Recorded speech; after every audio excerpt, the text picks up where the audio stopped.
Laskar Mau Bersatu ini atau LMB ini tidak lagi menceritakan tentang suku. Oh. Jadi kita sekarang sudah berbicara tentang bangsa Melayu. Bangsa Melayu itu adalah menceritakan tentang rumpun atau ras. Nah, bukan lagi suku. Kalau suku Melayu di Sumatera Barat itu ada sedikit, di Kampar juga ada sedikit. Tapi kalau bangsa Melayu itu disuruh Sumatera ini ya bangsa Melayu. Bangsa Melayu itu sampai ke Maladewa malah.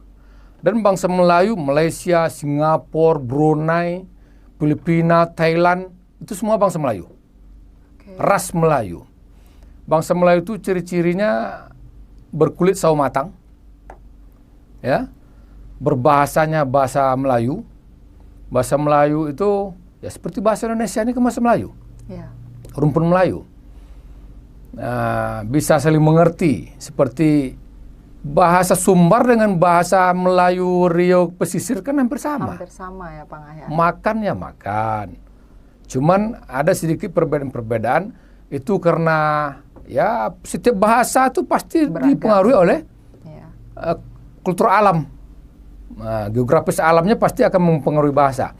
Orang yang tinggalnya di pinggir pantai itu suaranya pasti besar-besar karena suara mereka itu melawan teriakan ombak di laut gitu loh. Seperti itu. Jadi itu semuanya kita bicara tentang bahasa Melayu. Jadi kalau siapa saja yang di Indonesia ini pasti bangsa Melayu. Dan tidak ada syaratnya. Syaratnya ingin masuk ke Laskar itu mau berkomitmen membesarkan lembaga Laskar Mau Bersatu, mau kompak karena kita di Laskar ini punya jiwa korsa. Jiwa korsa itu kalau di LMB dicubit satu sakit semua, torgor satu luka semua. Berarti itu menggambarkan kekompakan di situ. Suatu keharusan masuk LMB itu kompak untuk di dalam.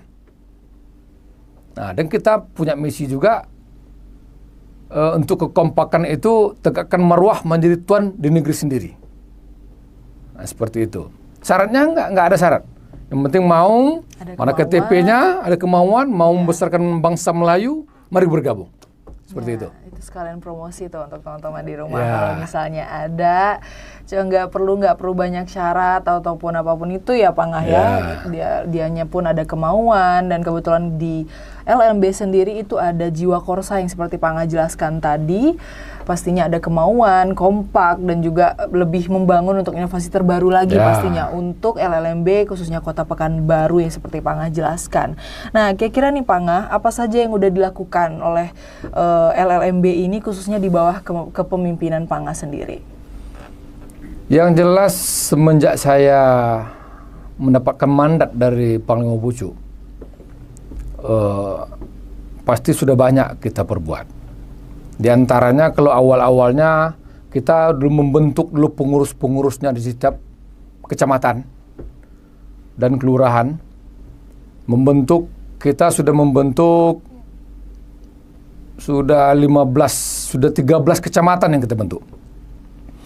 Tingkat DPC. DPC itu dipanggil tadi Panglima Muda. Yeah. DPC itu di Dewan Perwakilan Cabang di tingkat kecamatan. Nah, itu sudah terbentuk. Memang ada juga sebagian yang di tengah jalan setelah kita bentuk, berjalan di Laskar ini, yang namanya manusia, dia gagal. Nah, dia gagal konsekuensinya, ya mundur. Nah, kosonglah itu Panglima Mudanya. Ya, begitu. Ya. Karena kita menuntut setiap yang masuk ke LMB ini harus satu komando. Nah, kita organisasi yang satu komando. Kita tidak kita tidak menjalankan sistem yang demokrasi, tapi kita menjalankan sistem satu komando. Kalau demokrasi kan harus rapat untuk ini terbentuk. Kalau satu komando main tunjuk saja. Pokok satu suara dari atas, satu sampai ke bawah. Sistem komando seperti itu. Jadi itu yang pertama kita buat. Setelah kita membentuk DPC, kita juga ya aktif di bidang sosial. Di bidang sosial ada kematian atau kemarin sepertinya ada kita ikut berpartisipasi karena ada genosida yang di Israel, kita juga membuat sumbangan dan telah kita serahkan ke Basnas. Dan ada juga banjir, kita juga ikut. Nah, ada juga lagi kemarin waktu PPDB tahun 2022. Ada masyarakat mengadu ke kantor kita, langsung kita turun. Karena kita prihatin tentang PPDB penerimaan murid baru di SMA SMK waktu itu. Dan terkadang pun juga diperjualbelikan dari beberapa sekolah ya Pak Ngah ya. Karena kita prihatin di situ, kita langsung turun, ngecek langsung ke lapangan, ke Dinas Pendidikan Provinsinya, ternyata kita tidak menemukan orangnya.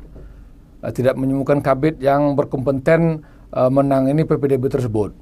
Besok harinya kita diundang sama Kepala Dinas. Waktu itu Pak M. Kurniawan, dia masih PLT waktu itu. Setelah kami jumpa, tidak juga ada solusinya. Karena tidak juga ada solusinya, kita kasihan sama mereka-mereka yang di zona, berada di kawasan zona tapi tidak bisa bekerja karena dia miskin, mungkin nggak bisa bayar pasti. Maka kita perjuangkan. Terkait zonasi berarti zonasi, masalah utamanya. alhamdulillah berhasil kita memperjuangkan 16 orang miskin yang tidak mampu, yang berada di kawasan zonasi yang ditetapkan oleh Dinas Pendidikan itu, masuk ke situ, kita perjuangkan. Dan banyak lagi, ada juga yang asal ada masyarakat yang dizolimi atau diperlakukan tidak adil, walaupun itu sama pemerintah, walaupun itu sama pengusaha, sama siapa saja, pasti yang membuat zalim itu pasti orang yang lebih besar kepada si kecil. Yang melakukan perlakuan tidak adil itu pasti orang yang mempunyai kemampuan yang kuat kepada si lemah. Nah, di situ kita turun. Baik. Karena itu termasuk menegakkan marwah. Itu harga diri Melayu di situ. Nggak boleh itu terjadi.